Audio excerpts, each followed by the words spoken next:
Well,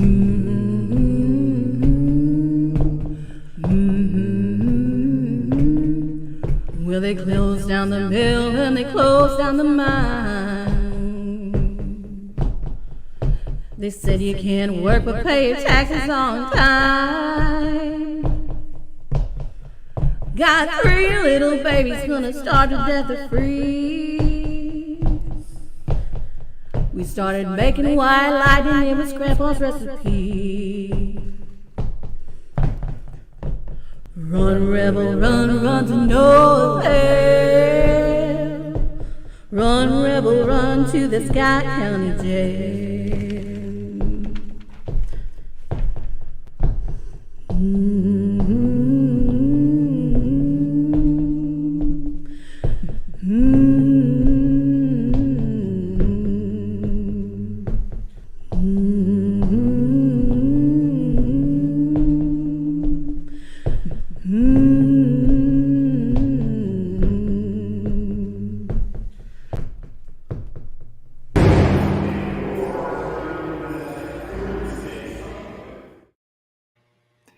Hey everyone, happy Thursday night. You are watching for the next hour the Jailhouse Informant video podcast, and I'm running it solo tonight. My business partner, Dr. Christy Sumner, she's a little bit under the weather tonight, but maybe she'll be joining us there in the comments section. But welcome. We are excited to be here.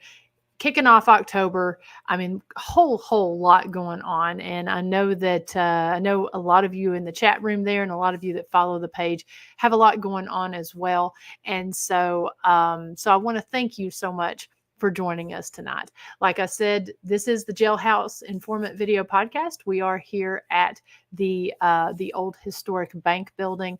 And if you had the opportunity to watch last week's show, which we hope you did, but if you did not, you can always go back and catch the replay.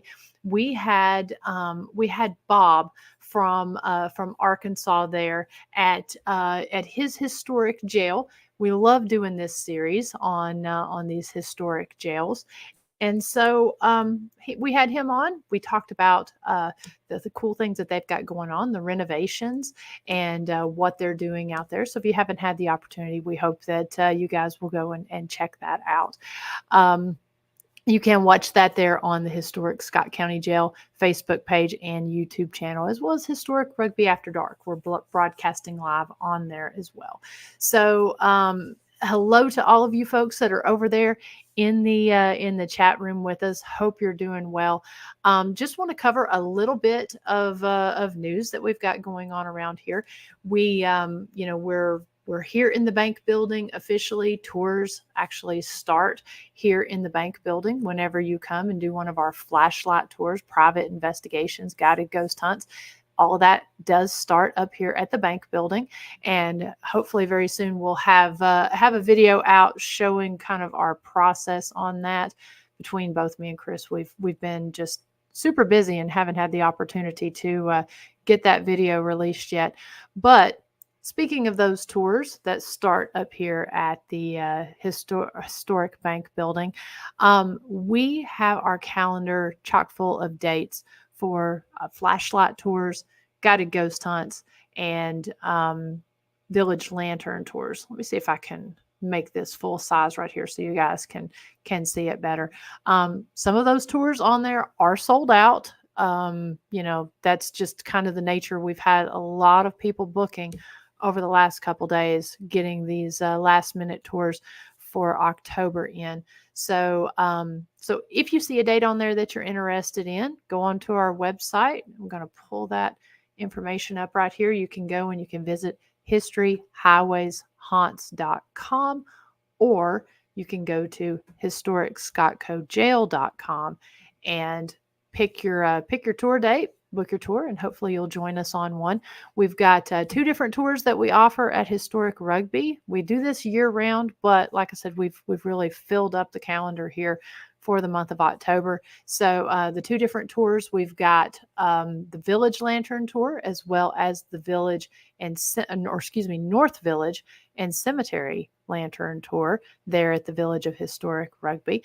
Most of those tours are booked up. We do have one on the schedule for tomorrow night that we're trying to get a few more people on. I think we've got 2 or 3 people signed up for it, so we can accommodate up to 10. So hopefully, if you're looking for something to do tomorrow night, weather's supposed to be good, come out and join us there at the Village tour there for Historic Rugby. Now, the flashlight tours of the jail, those are 90-minute tours where we take you through, tell you the history, the hauntings, and show you paranormal evidence that's captured either via audio, video, or different types of evidence that paranormal teams have captured. We play that on our flashlight tour. So, and then we do only have, I think we've got maybe 2 dates that are available for our Ghosts of the Past Haunted History Walk here in Huntsville. That includes the flashlight tour of the jail and is a haunted history walk around the town of Huntsville itself. So if you see one of those dates on there that interests you, hopefully you'll go check that out and check our website for those available dates. If you have any questions at all, feel free to email us either through the website, or you can call the number but down below, and one of us will get back with you with any questions that you may have about any of the different tours there.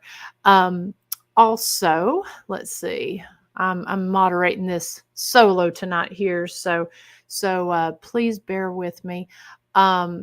Also, if I don't know if you follow the Unseen Paranormal podcast, but Eric Freeman Sims, he does a wonderful show, and he broadcasts it really anywhere that you can get your podcast from, whether it be Apple Podcast or Spotify. But he did an interview with both me and Dr. Christy Sumner about historic Rugby After Dark, as well as the historic Scott County Jail. We were on there talking about all the cool things that we've got going on. We talk about the bank building. We talk about the different tours. We also have special guest appearance by Sally. No podcast is complete without Sally. So if you get the opportunity, you can go listen to that. If you go and type in Unseen Paranormal Podcast on on Facebook, they've got the link to the Apple Podcast as well as the Spotify one there on their page. So if you're looking for something cool to listen to, hope you'll go and check that out. Let's see here. What else do we have going on? So let me pull that off.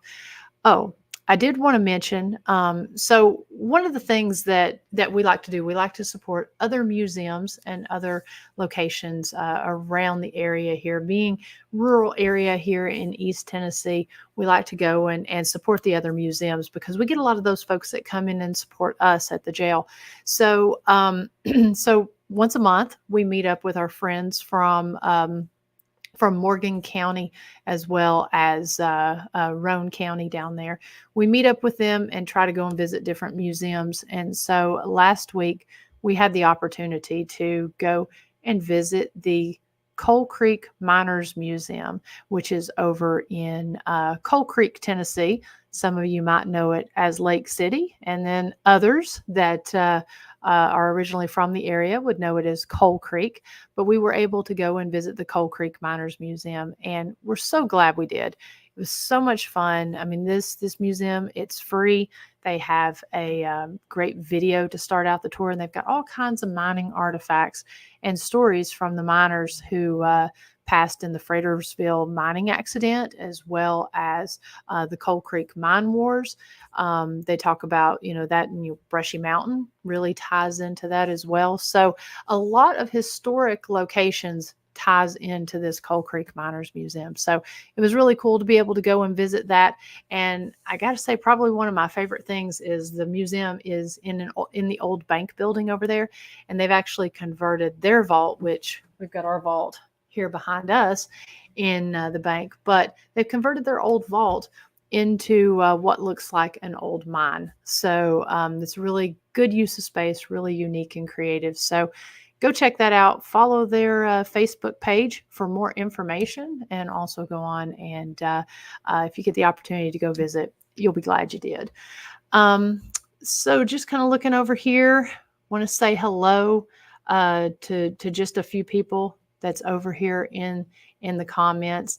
Thank you guys so much for joining us on here. And yeah, so I'm just going to kind of highlight those up here for just a second. Thank you, Sonia. I appreciate that. We've been working on our signage for our doors, for our sandwich boards, and such.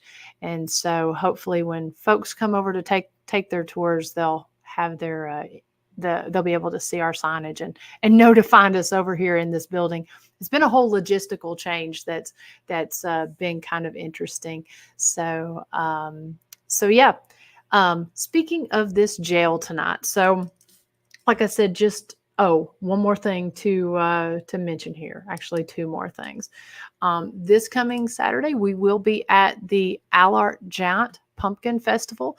We've got a booth set up there. This is a huge deal. It is a really big festival that takes place the first weekend of October every year, and people come from all over the country to see the giant pumpkins that they have. They've got parades, they've got beauty pageants, and there's just vendors that fill up the town of Allard. And so we're excited to be setting up there for the first time ever, and we're going to be having historic Scott County Jail merchandise, as well as historic Rugby After Dark merchandise as well. We'll be signing you up for tours and giving you information about the about what we do.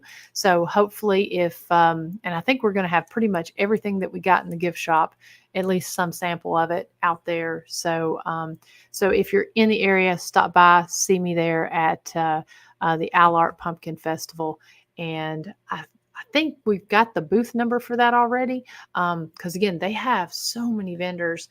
We'll post all of that information. And if anything changes, as of right now, the jail will be open on Saturday. So if anything changes, we'll just put that out there, and we'll let you know on that. The other thing is, we do still have just a few dates for October available for private paranormal investigations. If you're interested in investigating the jail or investigating the village of historic Rugby during the month of October.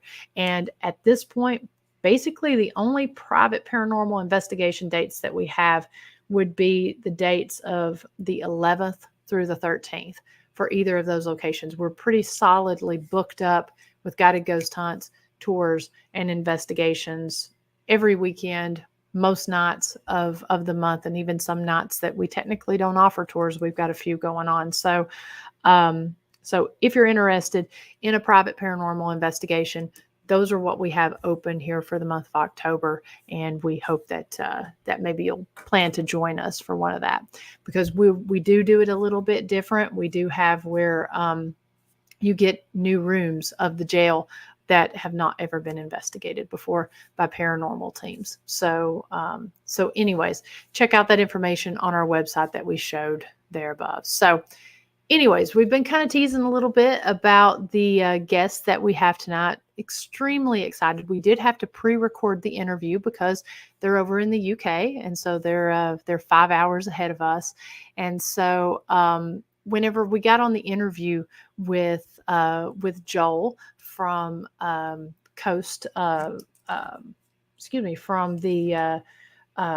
from the event company that runs those three jails, he actually informed us. We thought we were going to be talking about Shrewsbury, and we ended up finding out that they own 3 different prisons over there in the UK. So this interview, we're going to be talking about 3. We're going to be talking about Shrewsbury Prison, Shepton Mallet, and Peterhead Prison. And what's really cool about this is that one of these, Shepton Mallet, is actually the oldest prison in the world. And so just to kind of put it into perspective, this prison was in operation when Shakespeare was alive, which is just, too cool, and also just a little bit hard to wrap my mind around just the history that surrounds this. And so not only is it the oldest prison in the world, but it's also has the reputation of being the most haunted. So so if you will, I'm going to be actually in the I'll be behind the scenes here.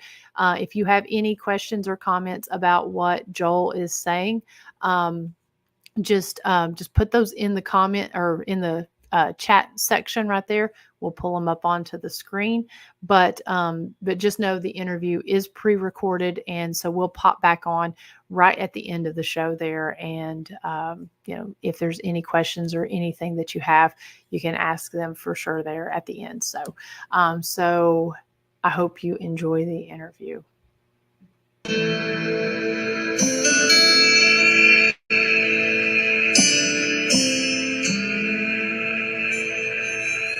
I appreciate you taking the time to chat with us a little bit about the very interesting things that you've got going on over there in your area. So if you will, please introduce yourself and tell us a little bit about your company.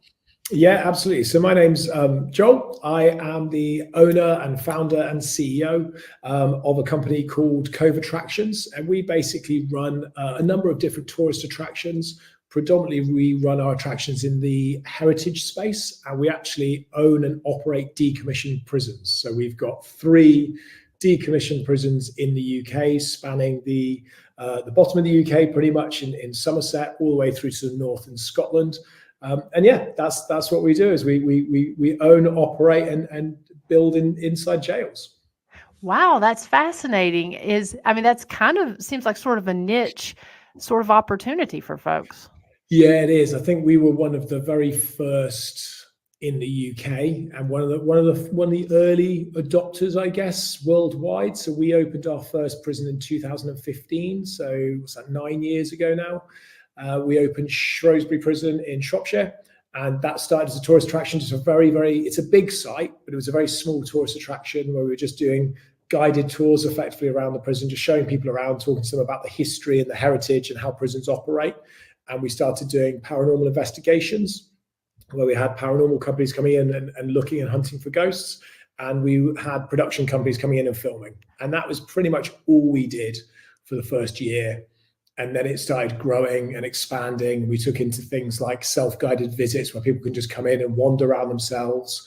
We built escape rooms in. We started doing education programs for schools. Then we started doing team building activities for companies. Then we started bringing in coach companies and hen parties and stag do's. And then people wanted to stay overnight, so we started doing overnight sleepovers. And that opened up just a whole plethora of opportunities, so a lot of different opportunities for us. And then we took over a second prison in 2017. So we took over Shepton Mallet and opened that in 2017. And then we've just taken over our third one, which has actually been running, in fairness, since 2017, but we've just taken that over to become part of the wider group of attractions, really. And yeah, absolutely, very niche, I would say. Attractions are a really big business, a really big industry, both here in the UK, obviously in the US and such. So it's a really big industry. But prison tourism, and I guess what we would call dark tourism to a point, is far more niche.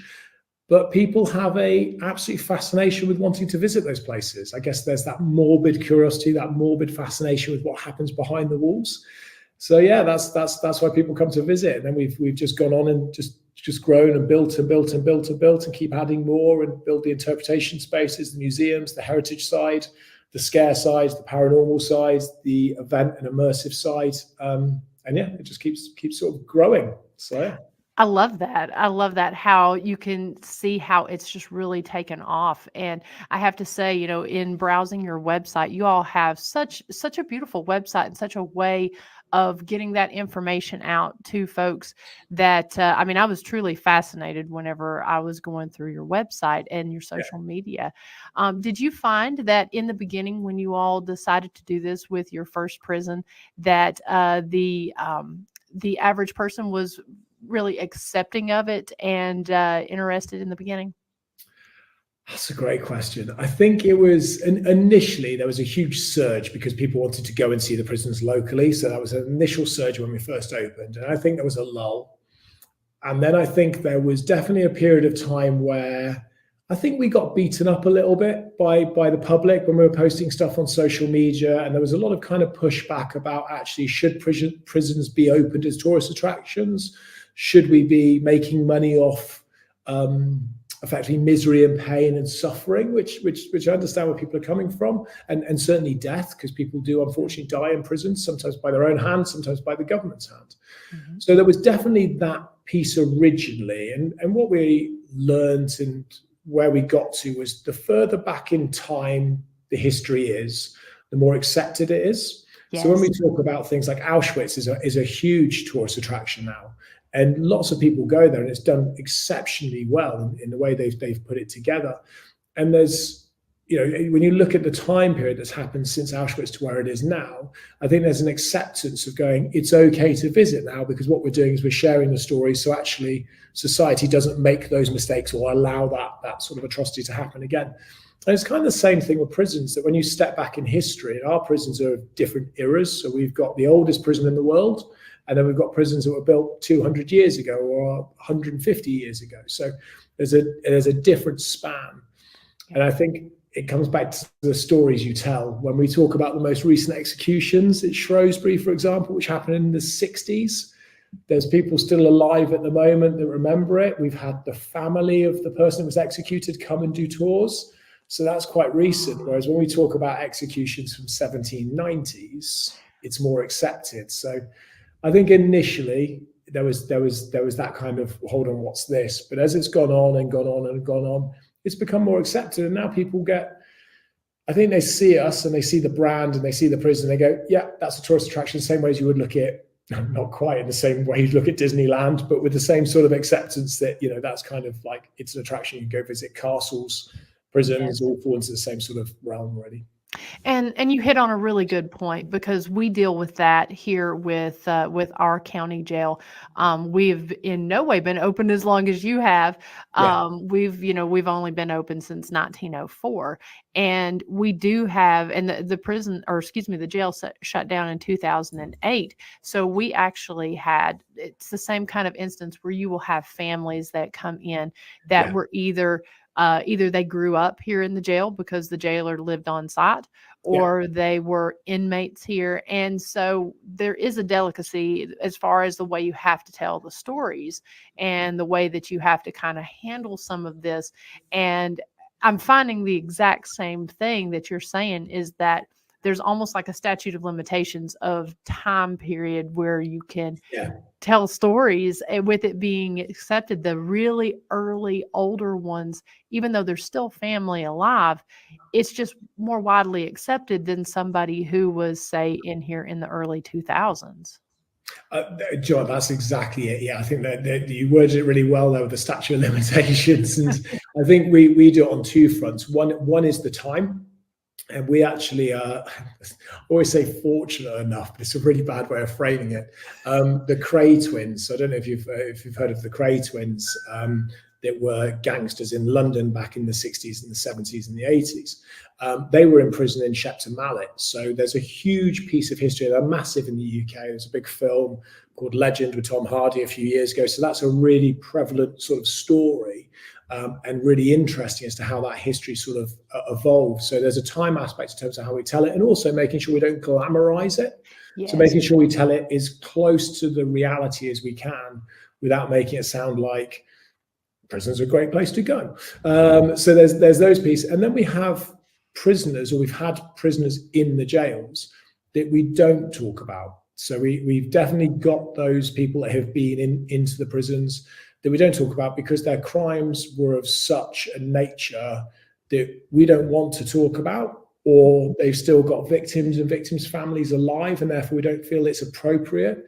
And we certainly had one prison, one of the jails, where there was a notorious serial killer was there, and people used to ask us the question, and we just refused to answer and say, do you know what, we just don't talk about that person, because we're just not going to give it any light of day effectively. And and then we tell the stories back from, like I say, back from sort of 1625 all the way through to modern day. So you'll hear about how treatment and prisoners were back in 1620s, which is so different, all the way up until when the prison closed. So our prisons closed in 2013. but we actually still continue the story and talk about what prisons are like today, so people get that range. And I guess the way we separated it, and we did this relatively early on, was we separated between tours, events and activities. And when we talk about tours, we talk very much about the heritage nature. We talk about going through the buildings. We talk about the actual prisons themselves, treatment of prisoners, why prisons exist, all the things that revolve around the building and what the building's done over the years. And then when we talk about activities, we're talking about more immersive activities like escape rooms. We've run axe throwing and things like that in the past in the prison. We've run different types of activities for different groups. They're very much things that you could do in other places, but the prison is just a really cool setting. And I do use the word cool because it is quite a cool setting. And we theme it, we immerse it. So people will come and get dressed into jumpsuits, for example, before they go to jail, and they'll have a jailer or a prison officer kind of being a bit over the top, a bit sort of stereotypical Hollywood style, and people going through. And then we do our events, which are fully immersive. So that could be everything from prison break events that we operate, overnight sleepovers, outdoor cinemas. We've got a tattoo convention this weekend, so that will overtake us for 3 days. Christmas markets, summer planetariums. Just trying to think, we do so many different events, and sometimes we'll run our own events, and sometimes other people will run their events. So we therefore have split the jails, kind of that heritage piece, which is all about the history and the storytelling and the reality. And then what we see is kind of activities, events in a really interesting setting. And that's kind of how people separate between the real and the not real, I guess, if you will. And that seems to have worked really, really well for us. I love that. And you've got something for everyone, it seems. If they're not into that true crime aspect, or if they're not into that and they're more into just hearing about the it's like, essentially, like you said, the heritage side of it, or just doing something unique in a cool location, there's something there for everyone. Yeah, we don't quite, the marketing team would love to be able to say they go from birth to death, because that's like prisons back in the olden days, but we don't quite go from birth. So kind of from that sort of age of, I guess, about 6, we will have things that 6-year-olds can certainly do, certainly 8, it definitely starts folding into education programs, and then all the way through to the far end. And absolutely, like you say, we have, I think that the beauty of what we've created is that we could have somebody that turns up and comes with their family on a guided tour, but then they might come back later in the week with the company they work for, and their child might come back on a school tour, and then they might come back for a music event with their wife or their friends, and then they might come back for an overnight sleepover for a stag do, and they might come to a prison break with a group of people. And it's just, so you can literally have the same person coming back many, many times for different things in different environments, but it's still the same building. And they experience something different each time. And that's what's so important, that a lot of people don't always realize, that's really challenging in the heritage and the museum type industry, is that a lot of the time, unless you have revolving exhibits or things that people can do, it's a one and done type situation. Now, the beauty with the paranormal, which we'll get into in just a little bit, is that changes. You can do the same investigation, but that's so unpredictable. That is going to change. But a lot of work and a lot of creativity goes into creating these events that's going to draw people back time and time again. That's absolutely it. And I think for the first few years as a business, we were very much one and done. And I think even to a degree now, we're only just starting to really get into the depths of understanding of, actually, it's far better to nurture somebody to keep coming back and to be attached to your attraction, your brand and what they get there, than it is one and done. I think some of that, though, is about what you have to offer. So when we first started, we literally only had 1 or 2 products. So that's all you could do. And I don't even know how many we do now, but it's a lot. And because we obviously have 3 prisons, you can come and do it at different prisons. So although you're still going to a prison, the actual architecture, the building's different, the stories are different, the information's different, the history is different. The activities you would do would be different. They're based on the same theme, but you will have a completely different experience. So I think that works, really quite well. I love it. So let's kind of dive in and talk about each of your locations, if you will. Okay, so if I'll start from the north of the country and work my way down. So if we start in Scotland, so Peterhead Prison is a prison we've just taken over there's an existing team there. We've just taken over and pulled them into the fold literally like 3 days ago. In fairness, I'm probably going to get into trouble from Ellie in a second because I'm not even sure we've press released it yet, and it will do before this show goes out. So this is probably an exclusive for you guys. Nice. Yeah, so we've got Peterhead Prison. That was built in 1888. It was the convict prison for Scotland. So it was the only prison that took convicts to Scotland, which is probably more similar to, I guess, the US model where you've got county jails, haven't you? And then you've got prisons. So you'll have people before they're actually charged going through. So yeah, Peterhead was a convict prison. It was built as a prison of convenience, I guess, in the sense of it's built right on the coast. And where it was, they needed to build a breakwater to protect the harbour. So to build the breakwater, they thought, well, actually what we'll do is if we put a prison here, we can get the prisoners to quarry all the rock and bring the rock down from a couple of miles away, and then we can build the breakwater. And that's exactly what they did. They built a prison, put prisoners in it, used to train them up to the quarry, bring them down with all the quarry rocks that went down then into the harbour, and then the harbour guys then built the breakwater. And then you fast forward sort of 100 years, and the breakwater's all done and finished, and they're like, we don't need a prison here anymore. So then it starts revolving into that place of closure. And also they get quite old and inefficient. There's no sanitation or anything like that in them. So we've got Peterhead right at the very north of the country. So that's northeast Scotland. It's a lovely location, really close to Aberdeen and Balmoral Castle and stuff like that. So there's a few other attractions locally. It's never had executions there because it wasn't that type of prison. But it is quite big for a UK prison, so it's just over 6 acres. So it's quite a size house, 350-ish prisoners in single-man cells.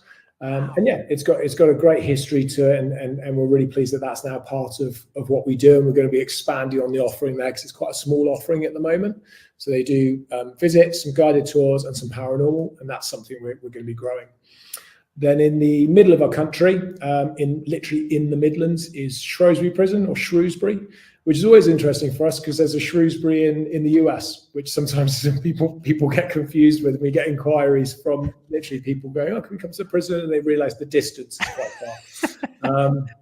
So we've got that prison. That was the original one we opened 2015. It was built originally in the 1790s and then rebuilt in the 1860s. So it has a mixture between a Georgian prison and a Victorian prison. It's our busiest and biggest site in terms of the most amount of people coming through it and the most amount of things happening, but it has been running for a couple of years longer. And it has had a plethora of paranormal activity, so a range of paranormal activity. We've held executions here since it opened. So 1790s, they were doing public executions.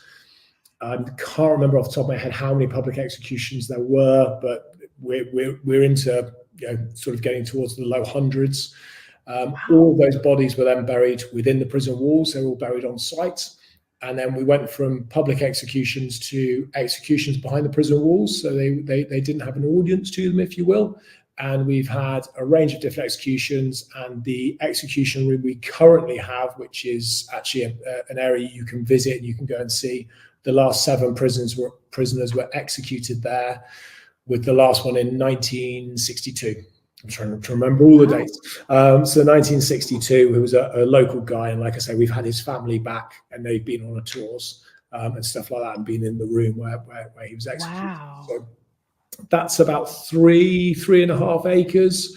And it's sort of split into 2. We've got all the heritage history buildings. And at the back, we've got all the modern buildings. They're about to actually be demolished, and we're going to be building a boutique hotel there with a conference room and a small spa facility to sort of complement the tourism that we have at the front of the site. So that's Shrewsbury. And then we move to the south of the country to Somerset, to Shepton Mallet Prison, which is the oldest prison in the world. So that was built in 1625. So that was being built when Shakespeare was still alive and writing. Wow. And that has got so much history. I don't think I could get it into a single episode, but a quick snapshot of Shepton. It's been a UK prison, obviously, for a number of years. It was an American military prison for a while during the war. So we had the American military were in there. There's some really interesting history in there because during the time it was American military, they executed, I think it was 9 prisoners. And 7 of those were done by firing squad, with 2 of them being executed by hanging.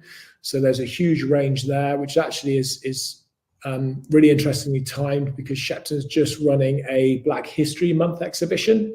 And a lot of it is about the American GIs that were in the UK, in Somerset and in Shepton prison specifically during that time. And all of the prisoners who were executed were Black or Hispanic. So there's a huge story and history revolving around that, which we start storytelling in a few days on the 1st of October. As you sort of come forward in Shepton's eras and time, it was a British military prison after it was an American military prison, which is when we had the Cray twins there. And then it went back to a traditional Ministry of Justice jail where it basically housed convicts, if you will, so prisoners. And then in about 1997, I think it was, they changed the prison, decategorized it to a category B, /C, and it became a lifers prison where all they had was lifers sort of towards the end of their sentence, the end of their tariff. And then from 2002, it was predominantly just sex offenders. So what you had was lifers that had been in there predominantly for sex offences, not all of them, but a large portion. So it became a programming prison, so psychological programming and stuff like that in terms of the treatment programs they were doing. And yeah, all 3 of them closed in 2013. They were all shut down. We took over Shrewsbury, like I say, 2015. Shepton we opened 2017, and Peterhead has been running since 2017, but is now open under us as well. So yeah, a lot of history in there. I'm truly just amazed by how old that history is and how long those prisons and jails were in service, even up until the 2000s. Yeah. I mean, yeah, some of them are, when they say they're not fit for purpose, they're getting close. I mean, they could be modernized, but I think the reality of it is the cost of modernizing buildings of that age. When we talk about modernizing, we're talking about putting sanitation in cells. We're talking about, rewiring electrics. We're talking about all the utility systems. We're talking about, potentially internets and phones and things like that in a different way. Just the whole way that the rehabilitation system is designed to be working. It's cheaper to build a new prison than it is to refurb an old one effectively. So that's what's been happening in the UK. As they've been building new ones, slightly bigger, for better or worse. It's a debate probably for a different time. But yeah, that's what they've been doing. And the old jails, which predominantly are Victorian jails, are then closed down and sold on. So after they closed down, did they set vacant? Were they used as storage, or did they have a purpose before you all came along? That's a political answer to this, and there's a Joel answer to this. So the reality is that most of them sold quite quickly. So they closed 7 prisons in 2013, and they all sold within a few months when they went onto the market. And the reason they sold is because they were bought predominantly by property developers, because Victorian prisons in the UK were originally built on the outskirts of town. So 200 years ago, the prison would have just been on the cusp of the town effectively. So it was within the boundary, but not next to where people live. And over the 200 years, the towns have expanded. So what you end up with is a prison which could be 3, 4, 5, 6 acres right in the middle of housing. And literally, if you look at the aerial photo of all of our jails, other than Peterhead, which is obviously on the coast, the other 2 are very much in the middle now of housing.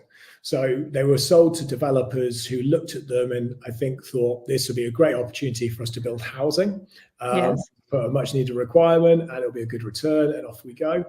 And I think that no one quite realized the work that would have to go in and the cost of converting a jail into houses, and then coupled with the fact of who's actually going to buy them, because visiting a prison is one thing, living in it is something completely different. So these developers found themselves with great big buildings with huge costs to just keeping them mothballed and no real chance of developing them. And along came Joel with his idea of turning it into a tourist attraction, took over one, worked really, really well. And the developer was trying to move it along in development, couldn't make it work. So they just said, hey, look, do you want to buy it? Because we can't do this. So we bought it off them. And then the second one came along, and now the third one came along. And I think people have just sort of adopted the model of going, actually, if you've got a listed Victorian prison, because the listing gives another element to it, really housing is probably not an option. Hotels work, but again, quite a cost. And I think with large sites, I don't know how big your site is, but with large sites, you need to have varying different things running and operating at the same time to make it work. You can't just do one thing. And I think going into the paranormal world, that's a great example. The paranormal world brings a huge amount of visitors to us every single day, month, year. And it does bring an awful lot of income through the doors.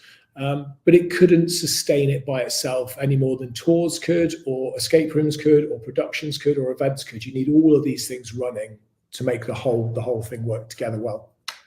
Yeah, that is absolutely true. And that's what we found out, because both my business partner and I, we come from, this is new to us, being in the tourism industry. We've been open for 3 years now. We both have backgrounds. My background is in corporate marketing. Hers is in biometrics and security. And so with my design and marketing and all that in her business sense, it works really well. And we're just a small group of two. Now, we are a small county jail, but it's one of those things where, you realize pretty quick that if we were relying on the daytime tours for people coming in, there's no way we could keep the doors open just on our small building. And so like we put in an escape room, a jailbreak escape room in there, which works fantastic. And then the after dark tours is essentially what allows us to be able to keep the doors open and to keep the heat and the lights on. But we need all of those together, and we're constantly sitting there trying to come up with new and creative ideas that's going to not only bring people back, but bring that first timer in for a unique experience that we can grab a hold of and get them to essentially travel across the country, to see us, because we are in such a very small rural area. So I can completely understand what you're saying about all of those things have to work together in order to make this work. Yeah, you're absolutely right. And location's actually really important, because Shrewsbury is in a decent sized town, but it's only about an hour on a train with really accessible links to some of our major cities. So that's quite straightforward. Whereas Shepton and Peterhead are both in small towns with only sort of populations of sort of 10, 11,000. Mm-hmm. And although there's tourism in the area, there's really just the prison in the local area. So you've got to be going there just for the jail, whereas Shrewsbury, you could be coming here for loads of different things, then stumble across the jail. So the footfall just going past the front door is completely different. And I think where we've seen it work and fail in other prisons within the UK and abroad has been dependent on what that location is. And you can have places, prisons within good footfall areas, but maybe the affluency or the money's not there. People don't have the disposable income to be able to go and visit, because you're right, they are expensive to keep the lights on. And I think one of the many things I liked about the paranormal world, and actually I've spent a lot of time with with what we call DMOs in the UK, so the destination marketing offices, so like the visit areas. Each county's got sort of its own visit destinational management operator. And one of the works that I did with them was explain to them about how financially viable paranormal world is, because not only is it something that people are really interested in, but it always happens at night time, which is when you're traditionally closed to your daytime tourists. Everybody wants the lights off, so you don't have to have the lights on, so some of your utility costs drop massively. And generally, the way they're operated is a very, very low overhead from a staffing perspective. So actually, you can run the evening events and the nighttime events at a far lower cost than you can run the daytime events. And that was something that was really interesting because, like I say, most attractions just close at night. And the lights, the doors lock at 5 o'clock, for example, don't until 9 or 10 the next morning. And it's just dead time. But actually, that's a great time, the dead time, to be bringing people in to actually experience it. And I don't know about your building, but ours, I always say they're two different buildings. You've got the daytime and you've got the nighttime. When the lights go out and it's dark, it's a completely different atmosphere to when you walk around it in the day. Same thing we say. And we've spent probably the last year and a half, my business partner did this amazing study, and it was probably one of the largest paranormal tourism studies in our area, where she interviewed different locations, paranormal investigators and ghost walk operators, and then went into different museums and interviewed them to see who had an after dark program. And really going around and speaking, she's gone and spoken at several different museum conventions around here in the southeast region of the country, talking about just how important that is and how that's such an untapped resource that a lot of places don't realize. And obviously there's reasons why some places can't do that, some museums, but like you said, relatively low overhead, low staffing. And I don't know about in the UK, but around here, paranormal investigators will go in locations that aren't climate controlled. They don't have restrooms, and will spend the night in those places. And they're essentially asbestos filled, They're a hardy bunch. Yeah, they really are. In the depths of winter, when there's, the prisons are cold and could be only a couple of degrees above, they're still out wandering around, and looking for spirits. Yeah. Whereas people wouldn't come and spend the night otherwise. So yeah, they're definitely a hardy bunch. And I think that's, so let's kind of get into the paranormal. If you can share some of the different claims and possibly some of the different experiences that have happened at these locations. Yeah, no, absolutely. So I think I'll probably concentrate more on Shrewsbury and Shepton, because those are the two that we're far more familiar with. I've spent a lot of time in. I think with Shrewsbury, when I first took over Shrewsbury, I had no money at all. I was so poor at the time. I actually ended up living in the jail by myself for a month. Oh, wow. Because I had nowhere else to stay. So when I got the keys, I lived in the jail. I can remember the very first night. And I'd got the keys during the day, and I was walking down the landing later into the evening, and it was getting dark, and I could just feel the change in the building, and being locked in a jail by myself for the very first time, having that kind of, wow, okay, all the hairs on the back of my neck had gone up. I was starting to sort of hear things. And I was kind of, am I imagining this? Am I thinking this is happening? Is this actually happening? What's going to go on? And every horror film I'd ever watched ran through my head. I think as I ran down the prison wing to try and get to safety of the room I was staying in. I think I'll probably start with the first room that I stayed in, which was an office. And I remember when I went to sleep that night, and the first time I shut the door and I moved a small chest of drawers just up against the door, because we didn't have any locks or door handles or anything, so they'd all been taken out and the prison closed. So I remember shutting it against the door and thinking, right, okay, laid my head down on an airbed and sort of like put my head down, and just thinking to myself, going, oh, what have you done? Ghosts don't use doors. That was just the craziest thing ever. I then found out the next day that the room I was sleeping in, which I thought was an office, was right next to where the executions used to happen, the public executions. Oh, perfect.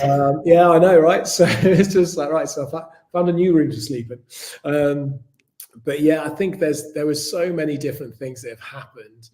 I mean, personally, I saw my first, and I'm one of those people who sort of sits on the fence a little bit. Has your mind played tricks on you? Have you seen it, haven't you? But there's just things that happen that I can't quite explain. So I saw a shadowy figure one day, and it was actually during the day as well. We were closed. It was early when we taken over. It was a bank holiday, and we were just prepping for an event the next day. And as I came out of a cell and turned, I saw very clearly a shadowy figure of what looked like a man, because of the size and the shape and such. And it just walked just from the end of the landing into a cell. And I was just like, have I just seen that? And then my brain sort of took a second to look at it. I was like, I've just seen this. And I was shouting to the rest of the staff, I've just seen a ghost. I've just seen a ghost. Everyone's come up and sort of having a look in the cells and such. And that ended up becoming, when we sort of delved into it and discovered more about it, it ended up becoming something that had been happening whilst the prison was open. And people had just assumed it was lights and shadows and stuff. But once the prison closed, we could see it in a different way. So the staff affectionately sort of became known to them. He became known as Shadow Man. And it literally is just a shadow that moves from the back of the wing into a cell that we think was actually a prison officer rather than a prisoner. Okay. And that gets seen now quite regularly by different people at different points. And when I think we first moved into the prison, it was quite quiet for paranormal activity. And as more people visited it, and as the life sort of came back to the building, so it felt very derelict when we first took over. And as the life came back in and the energy came back in, more and more encounters, more things were happening, and more things were being discovered and I guess witnessed or experienced. And what's been interesting is over time, we've been able to piece together the experiences people have with actual instances within the jail through ex-staff, ex-officers, ex-governors, ex-prisoners that have come back and told us stories. So yeah, we've got about 5 different kind of active spirits in Shrewsbury. There's Shadow Man that literally just wanders around in that sort of same place. And there was an episode of Most Haunted, and they managed to catch it on camera. A veteran Stuart, I think it was, caught it on camera, sort of walking across. And they could see again, sort of, it was like a prison officer. Wow. We've got a Victorian lady. We've got 2 Victorian ladies, in fairness. We've got one that appears by the governor's office that used to be the governor's house. Okay. And it was a bizarre one because we actually had a production at a time, and a location manager saw a lady in Victorian dress, a sort of very traditional Victorian dress, walk out of a room that he was in, just walk out of the room, and he was like, oh, hold on, what's one of the actors doing in here? So went after her, basically, walked out of the room, and as he went out, he just saw her disappear, like through the floor, like almost if when you do that walk and you sort of he sort of disappeared through the floor. And he came out of the building, and he was white as a ghost himself, and he was sweating. And when he sort of finally calmed down, he was telling us what had happened. We're like, wow, that's really interesting. And nobody had seen her. That was the first instance of her being seen. And initially he thought it was an actor that was in the wrong costume, and sort of curious, but then we sort of go through the floor. And he had no idea. And then we would explain to him it used to be the governor's house. And actually where he'd seen her walk through the floor, beneath the floor is a set of stairs that went down into the basement underneath the governor's house. And the stairs are still there today. It's just the floor's been filled in over the top. And he'd not been down there. He didn't know. And we hadn't told anybody it was there. So he'd seen her literally go down the way he showed us and explained it was literally straight down those stairs. Wow. That's cool. I know it was an amazing one as well, because he was you could just see the panic and how scared he was. It was daytime again. So that was one that we certainly started to explain to people, and that's again someone that's been seen, and our theory or our thought process behind that is that's actually the wife of an ex-governor. So sort of trying to trace back which of the governors it might be, because like I said, they used to live in that house originally when it was first built as a prison. Then we've got in C wing, which is a smaller wing in Shrewsbury, we've got a grey lady that comes out of one of the cells, so cell 203, which is our most haunted cell in the prison. Whenever you go in there, there's always activity. There's always something happening in that cell, daytime, nighttime. So it's a very paranormally active space. And she'll come out of that cell early hours of the morning normally, and she'll walk all the way along the landing and then through the door at the end of the wing, which is going straight through into the execution room. And there's a whole story around her. She was a lady that was in prison to do with her partner, and actually she ended up dying in prison. She was due to be executed, but actually ended up dying the night before her execution. And there's a whole story around sort of what had happened with her boyfriend and how she may have died of a broken heart, and how she's very much sort of still part of the building. So it is a really active space. And in a similar area, still in the same wing, but slightly further down, we have a small boy appear. So a small boy from the Victorian times that appears on the stairs.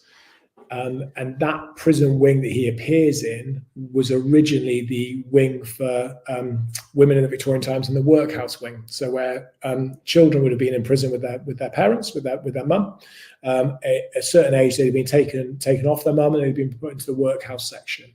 And that's where that was. So he appears, he doesn't do anything. He just sits there on the stairs, where he stands there, but he sort of looks like he sacks. He kind of appears in the middle of the stairs, which wouldn't be there originally. So he just appears there and he just stands there effectively. And again, there's been lots of sightings of him. So those are the 4 kind of passive spirits we have.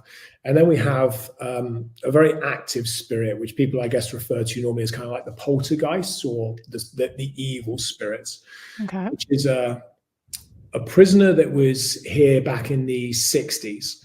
And they were in for very, very violent crimes. And when they were put in the prison, they were in for he was in for a number of different crimes, but the one that actually put him into prison for the sentence was beating up his girlfriend. He grabbed her by the hair, pushed her down a flight of stairs, and it was just very, very violent. And there's been lots of reports at the top of a set of stairs where only ever happens to women. When they walk past, they get pushed.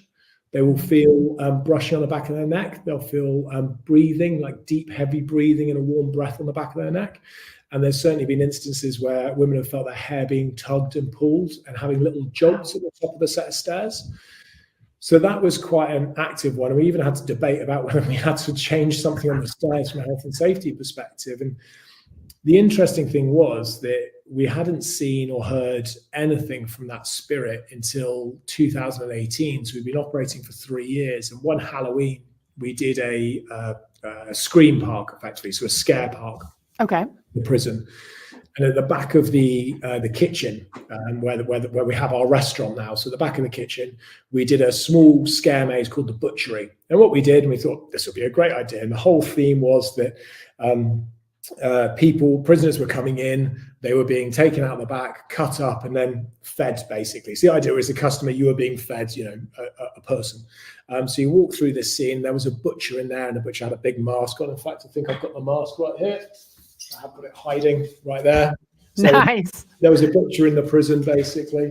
And he was, like I say, he was cutting people up. And you went in, there was a big table, and there was kind of limbs everywhere, fake limbs and such like that. And we put blood all over the walls and just made a right show of it and had butchery on it and blood across the walls. Amazing screen park. It was absolutely fun. Once it finished, a few days later, and I was painting over the walls back in the day when I did everything. I had a backpack on, so I was spraying the walls, basically. So I had the backpack on. I went up a set of steps, just a small couple of steps, and I was up there, and I was just spraying the walls. And I could just feel this kind of like weight just sort of going this way. As I sort of went to go upstairs, I had to sort of readjust myself, and I could feel it more and more and more pushing me. And eventually I kind of came down off the stairs because it was literally a force that was taking me off the stairs. And again, I was in the prison by myself. There was no one else there. And as I got down off the stairs, I could just start getting that feeling there was somebody behind me. And every time I sort of turned, there was nothing there, but it kind of was building and building. You start sort of questioning what's going on. So I finished this, and then other staff were finding very similar things when they were clearing out the area. Doors started banging, noises. Again, the female staff felt like they were getting pushed, that sort of breathing on the back of your neck, and just that feeling you were never quite alone. Mm-hmm. Didn't really think anything of it. And at the time, in the other space in the wing, that's when women started getting pushed and hair started getting pulled. And it was all sort of kind of coming together. And we didn't really know. We just assumed that, spirits are active and off they go. And then we happened to have a prisoner who came on a tour, an ex-prisoner who came on a tour. He was actually one of the people to escape from Shrewsbury. One of the only two to ever escape. And he came back, and he was in his late 70s at the time. And I was fortunate enough just to have a conversation with him, and we were chatting, and we were talking. We were talking in the restaurant, and we were having a coffee. And he just turned and said, "Of course, you know what happened there, don't you?" And I was like, "Where?" And he pointed to the area we did the butchery. I was like, "No." He said, "Oh, there was a prisoner, a really nasty prisoner, who was here, and he worked in the butchery, and he killed himself." And I was like, "What?" And he was like, "Yeah, he killed himself." And I was like, "Well, what happened?" And he started to tell this story that there was this prisoner who was a really violent criminal. He'd been put into C wing, which is where all the other instances happened, and he was in there, but he was bullying lots of other prisoners. So he was really violent with the other prisoners. So eventually the governor had enough, and he said to him, "I'm going to move you into the other part of the prison where there's other prisoners effectively that are also quite big and tough because of the bullying. And it was that morning he'd been told, and he went to work and he worked in the butchery, and he was due to be moved later that day. And that day he shut himself in the butchery, and he cut his wrists and he cut himself up. And they basically, when they went through into the room, they said that there was just blood absolutely everywhere. Wow. All over the walls. It was just covered, and there he was dead on the floor. So he was telling me that story, and I was like, okay, okay, why is that not in the archives? Why has that not been documented properly? So we started looking at that, and then I started explaining to him what had happened at Halloween, and explained sort of what we've been doing and kind of what happened afterwards. And I showed him then the pictures of how we'd had it, because we painted over it by that point. I showed him how we dressed the scene, and he was like, yeah, other than writing butchery across the wall and obviously the limbs everywhere, he's like, that's pretty much what it looked like. And as the paranormal company started looking at it, because we had them come and have a look at it for us, they got to a point where they were basically going, we think what you've done is you've sort of awoken this spirit effect. Yes. And yeah, created the ultimate trigger at him. Yeah, and he's still here today. So it's still something, and those are two incredibly active areas. People, I say, really enjoy going to them. They go to them because of how active it is, and sometimes nothing happens, and sometimes there's just things off the scale. And these are all, the paranormal is one of those spaces, I guess, that's so open to interpretation. Some people are heavy believers, some people completely disbelieve, and people like myself sort of more in the middle. Mm-hmm.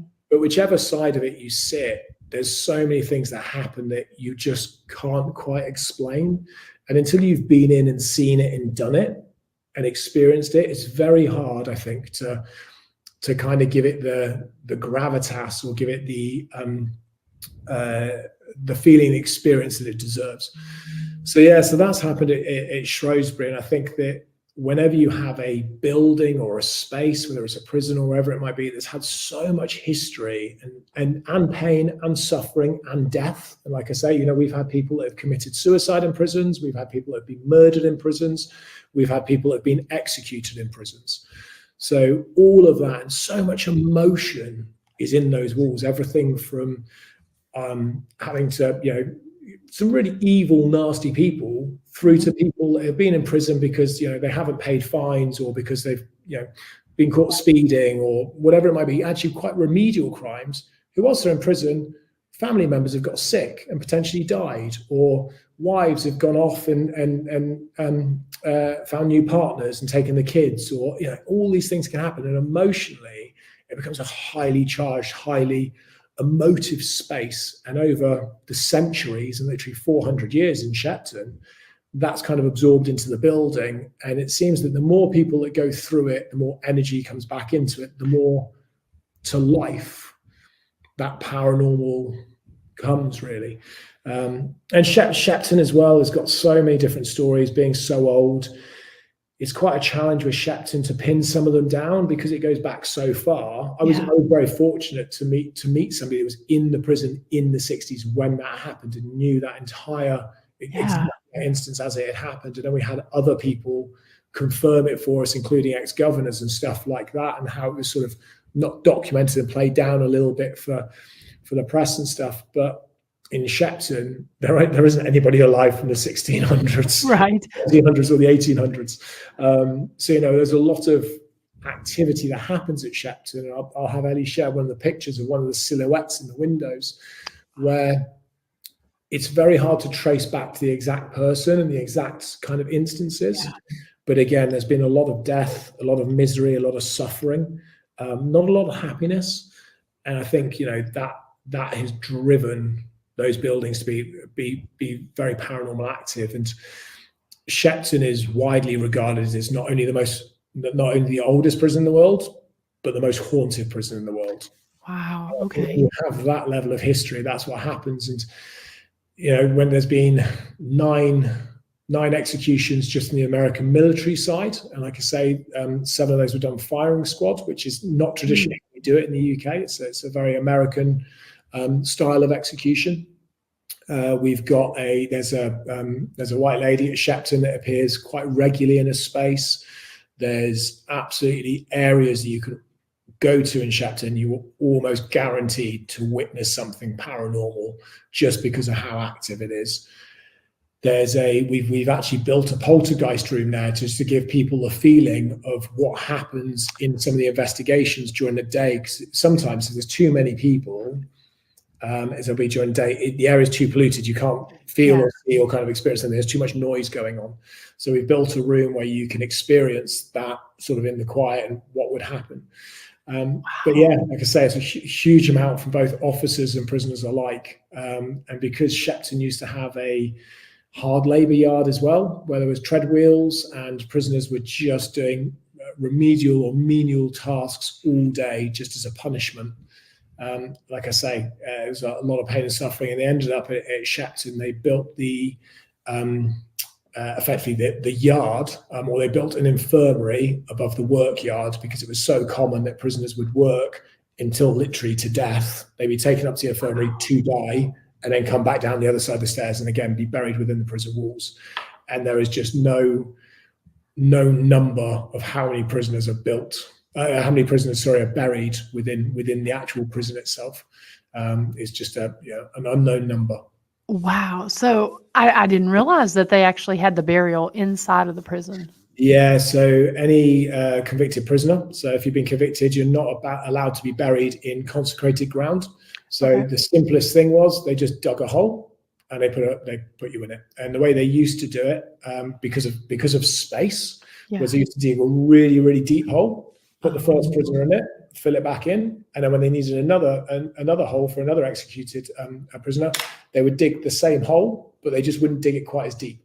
And they would actually stack them kind of 8 to 10 deep, and then they would dig the next hole, and the next one, and the next one, and the next one. Wow, that's fascinating. And are the other prisons like that as well, or Shrewsbury is? Yeah, I mean, Peterhead hasn't got anybody buried within it because they didn't do executions there. They were done in a different jail. Shrewsbury, when it had the one of the more modern buildings put in, which was built in the, I think it was the 80s, and they dug the footings, they came across the last 7 prisoners that had been executed. So they ended up digging up the remains of the last 7 prisoners so they could do so they could put the new building in, including the person that was executed in 62. And they ended up identifying, I think it was 5 of the bodies. They gave some of them back to the family, who then disposed of the remains. And the other ones, they couldn't find the families, or they were no longer living. So they were just then cremated. The remains were cremated, and they were just put into the local crematorium. Gotcha. So, if folks want to find out more about your locations as well as some interesting events that's going on, normally we, have to give people the opportunity to talk about some really cool events that are going on. But it sounds like the list is pretty incredible at your locations. Yeah, you're going to really test me if I have to name them all. But yes, I mean, ultimately each of our prisons has their own website. So Peterhead Prison is at peterheadprisonmuseum.co.uk, and then Shrewsbury Prison is at shrewsburyprison.com, and Shepton Mallet Prison is sheptonmalletprison.com. But ultimately, if you just type in Shepton Mallet Prison into Google, or any other search engine, or we're not affiliated, or Shrewsbury or Peterhead, they'll come up on top because there aren't many prisons in those areas. So yeah, Google rankings works well, I think, for prisons because, like I say, we don't have a huge amount of competition. Wonderful. So yeah, and that's really the way on the websites you can see everything that we operate at each different attraction, and then obviously everything's on there. But yeah, it's a big list, like I say, of what we do, and it changes on a regular basis. I think Shepton especially has an evening behind bars. So every couple of months there'll be an evening where people can come and listen to a talk or a workshop about something to do with the prison or the prison's history or something that'll be happening in the local area. So next month it'll be very much around Black History Month, whereas last month we actually had a wedding dress exhibition in there where a lady had taken old wedding dresses and she'd transformed them. So a lady called Tanis had transformed them into new wedding dresses, ball gowns, prom gowns, just various different dresses. I think we had about 104 dresses displayed around the prison.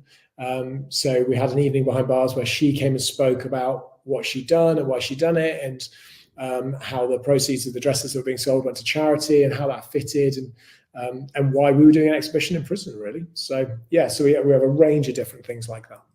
Wonderful. And if people want to investigate, do they go through the website as well if they want to book an Absolutely. So investigation? yeah, so on the website we'll have listed all of the, because we have a lot of external partners that come and use the site, and they will come and investigate. So you can book with any of those. So some people will have a preference of which paranormal company they'd like to come with, because they will have a slightly different style of running things. Same building, but slightly different order of how they operate. Or they can book it with us direct, and we'll run our own paranormal investigations as well. So you've got that option. Wonderful, wonderful. Well, we will definitely have all of your pages and links in the show notes, and encourage, because I know that a lot of the folks that watch the show are going to want to follow those pages, because, like I said, I was fascinated just by Shrewsbury alone, going through and looking at the website and the history. You all have done a beautiful job, and I can't wait to. I hope to make a trip over to that area, and I can't wait to check it out for myself. Well, funny enough, because as you said about the podcast you do, which is fantastic, we have always wanted to try and do something similar. We've never quite found the time to put it together. What we have done is we did create a short series, so a 10-episode series called Life Behind Bars, which our media company produced. And we actually, myself, my business partner, and one of our ex-prison officers, so one of the prison officers at Shrewsbury.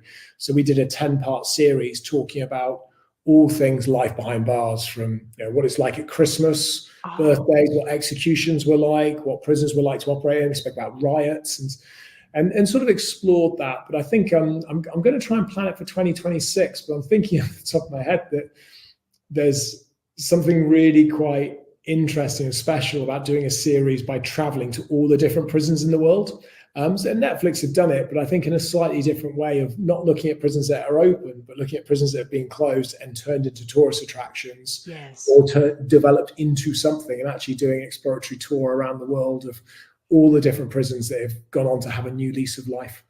So if we do finally put that together for 2026, we'll certainly make sure that you're on the list, and we'll come and visit. Oh, we would love that, and we can hook you up with several others in the area here as well. Yeah, absolutely. I think we've got to do it in 2026, because I think if we leave Alcatraz for too much longer, it won't be there. I understand. So that is very true, and that's probably been my favorite part of doing this series, is that you do have these jails and prisons that they had just this immense history in just the one bill, and they're all unique.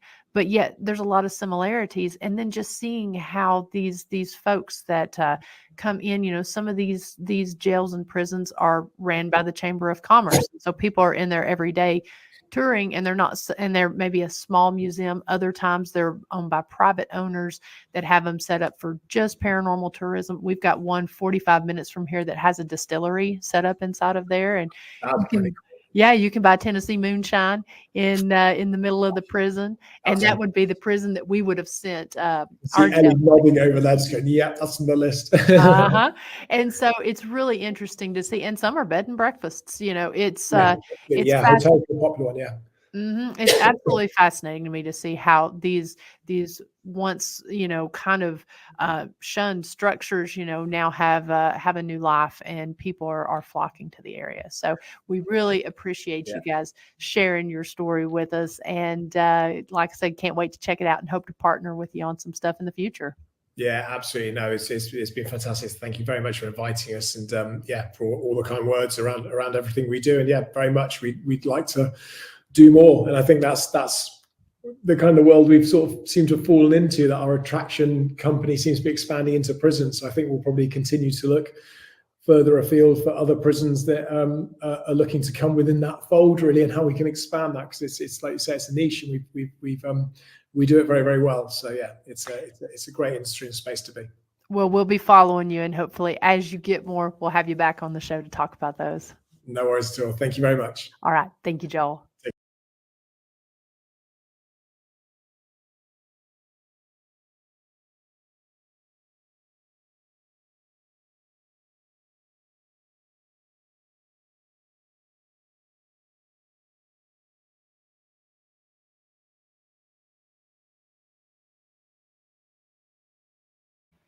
And of course, my mic is muted. So again, thank you all so much for watching our pre-recorded interview there with Joel. Hopefully, you guys can hear me now. I didn't want to interrupt things while we were watching the show there. If someone could just give me a thumbs up there and let me know we got sound again, that would be great. Yeah. Joel, with his entertainment and attraction company, has done an amazing job with those locations. We've been putting up the links to all the websites. Hopefully, you guys will go on, check those out. They each have Facebook pages as well, so you'll definitely want to go and look up Shrewsbury Prison, Shepton Mallet, and Peterhead Prison, because again, they do so much with those, and we literally just scratched the surface when it came to talking about all the different locations and all the really cool things that Joel and his company has that you can do. Thank you, Dr. Sumner. Thank you for your compliments there. I hope that, like I said, I know you're feeling just a little under the weather. Hope you get to feeling better much quickly. And again, thank you to everyone that watched. Now, again, just remember, we do still have a few tours available. We have some spots for tomorrow night's tour on the Village Lantern tour over at Historic Rugby. You can book those tickets there on the historyhighwaysandhaunts.com website. And excuse me, we limit the number to 10, but I think we still have 6 or 7 tickets available for tomorrow night if you're looking for something fun and interesting to do this weekend. And again, come see us over at the Pumpkin Festival. And if you're looking to book a private paranormal investigation at either Historic Rugby or the Historic Scott County Jail during the month of October, we do have the dates of the 11th through the 13th open, but that's pretty much all as far as investigations there that we have. So thank you all so much that have watched. We will be back next week with another great interview, great show. If you're looking for some more paranormal fix, check out my show that's going to come on at 9 p.m. Eastern Standard Time tonight. We are in the kickoff of the Ghost Biker Explorations Season 7, and we investigated an amazing location this past Tuesday night. Just got back into town late last night and off to work today and on tonight to talk about that episode on our Behind the Screams Season 1 episode there. So we'll be talking about Dipsy Doodle Antique Shop, where we investigated. So head on over there if you want a little bit more paranormal tonight. And like I said, we'll be there next week. And like I said, tons of things here for the month of October. So until then, I hope you all ready to kick off the spooky season. So we'll see you very soon. Bye-bye.